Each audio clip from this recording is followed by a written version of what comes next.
যুক্ত হচ্ছে পররাষ্ট্র মন্ত্রণালয়ে, সেখানে আছেন আমাদের আরেক সহকর্মী নাইম আবির।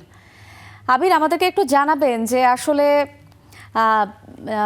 ভারতের হাই কমিশনার দীনেশ ত্রিবেদীর সঙ্গে প্রধানমন্ত্রী তারেক রহমানের বৈঠকে গুরুত্বপূর্ণ বিষয়গুলো কি হতে যাচ্ছে, পররাষ্ট্র মন্ত্রণালয় থেকে আপনার কাছে বিশেষ কোনো তথ্য আছে কিনা বিস্তারিত জানাবেন।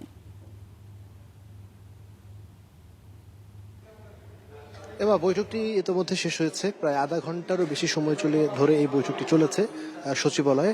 সেখানে প্রধানমন্ত্রী এবং ভারতের হাইকমিশনার এর বৈঠক, এবং সেখানে পররাষ্ট্রমন্ত্রী উপস্থিত ছিলেন, প্রধানমন্ত্রীর পররাষ্ট্র উপদেষ্টা উপস্থিত ছিলেন। বৈঠকটি শেষ করে প্রধানমন্ত্রীর পররাষ্ট্র উপদেষ্টা এবং পররাষ্ট্রমন্ত্রী দুজনেই কিন্তু পররাষ্ট্র মন্ত্রণালয়ে ইতিমধ্যে প্রবেশ করেছেন। তাদের সঙ্গে আমাদের আনঅফিসিয়ালি একটা কথা হয়েছে।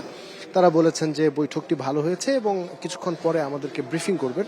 যখন ব্রিফিং করবেন তখন পুরোদস্তুর তথ্যপত্র জানাতে পারবো। তবে সবথেকে যেটি গুরুত্বপূর্ণ বিষয় এই বৈঠকে আলোচনা হয়েছে বলে আমরা জানতে পেরেছি, সেটি হলো দু দেশের সম্পর্কের যে দ্বিপাক্ষিক সম্পর্কের বিষয়গুলো। বিশেষ করে আপনি নিশ্চয়ই জেনে থাকবেন, গতকাল ভারতের হাইকমিশনার ত্রিবেদী তিনি একটি ব্রিফিং করেছেন। সেখানে কিন্তু তিনি বলেছেন যে দুই দেশের প্রধানমন্ত্রী বা সরকার প্রধান যদি একসাথে বসেন, তাহলে ভারত এবং বাংলাদেশের মধ্যকার যে সমস্যাগুলো রয়েছে সম্পর্কের, সেই সমস্যাগুলো দূর করা সম্ভব হবে।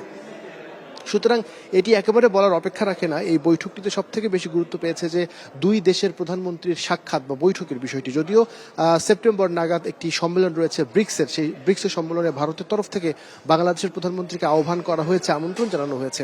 যদিও বাংলাদেশের তরফ থেকে এই ব্যাপারে কোনো সিদ্ধান্ত এখনো পর্যন্ত জানানো হয়নি, বলা হয়নি যে তারেক রহমান অর্থাৎ বাংলাদেশের প্রধানমন্ত্রী তারেক রহমান সেখানে যাবেন কি যাবেন না। কিন্তু ভারত নিশ্চয়ই আশা করে আছে যে বাংলাদেশের প্রধানমন্ত্রী তারেক রহমান সেই সফরটি করবেন। এছাড়াও অন্য কোনো ভাবে একেবারে বাংলাদেশের এবং ভারতের দুই দেশের যে প্রধানমন্ত্রী তাদের কোনো বৈঠক হবে কিনা, হবার কোনো সম্ভাবনা রয়েছে কিনা, সেই বিষয়গুলো নিয়ে নিশ্চয়ই আলোচনা হয়েছে বলে আমরা জানতে পেরেছি। কারণ সেটি স্পষ্ট করেছে গতকালকে দীনেশ ত্রিবেদীর যে ব্রিফিং, সেই ব্রিফিংয়ে তিনি বলেছেন। আরেকটি বিষয় বলে এই বৈঠক আমরা লাইভটি শেষ করতে চাই সেটি হলো যে এর আগে 5 আগস্টের যে ঘটনাটি ঘটেছে শেখ হাসিনার ইস্যুতে তিনি বক্তব্য দিয়েছেন, এবং সেই বক্তব্যের প্রেক্ষিতে বাংলাদেশের পররাষ্ট্র মন্ত্রণালয় করা প্রতিবাদ দিয়েছে। সম্পর্কের যে জায়গাটি রয়েছে দুই দেশে, সেই সম্পর্কটা খানিকটা নেতিবাচক জায়গায় রয়েছে।